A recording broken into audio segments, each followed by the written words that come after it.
పేదలకు మంచి జరుగుతూ ఉంటే టీడీపీ నేతలు ఓర్వలేకపోతున్నారు. ఎన్టీఆర్ జిల్లా మచిలీపట్నంలో టీడీపీ నేత కొల్లు రవీంద్ర రెచ్చిపోయారు. అతని అనుచరులతో కలిసి తహసీల్దార్ ఆఫీసులోకి చొరబడ్డారు. ఆఫీసులో విధులు నిర్వర్తిస్తున్న ఉద్యోగుల్ని బెదిరించారు. మచిలీపట్నంలో పేదలకు ఇళ్ల పట్టాలను పంపిణీని అడ్డుకునే ప్రయత్నం చేశారు. 18,119 నివాస స్థలాలకు సంబంధించి మచిలీపట్నంలో కన్వేయన్స్ డీడ్ పంపిణీ జరుగుతోంది. అయితే వాటిలో మిగిలిపోయిన 2,829 కన్వేయన్స్ డీడ్లను కలెక్టర్ ఆదేశాల మేరకు తహసీల్దార్ ఆఫీసులో పరిశీలిస్తున్నారు అధికారులు. సచివాలయాలు గ్రామాల వారీగా వేరు చేస్తున్నారు.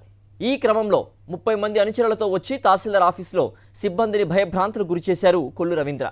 పట్టాల పంపిణీ ఆపాలంటూ బెదిరించే ప్రయత్నం చేశారు. అంతేకాకుండా ఆఫీసులోనే బైఠాయించి నానా యాగి చేశారు. దీంతో తమ విధులకు ఆటంకం కలిగించారంటూ టీడీపీ నేత కొల్లు రవీంద్రపై పోలీసులకు ఫిర్యాదు చేశారు తహసీల్దార్ సతీష్.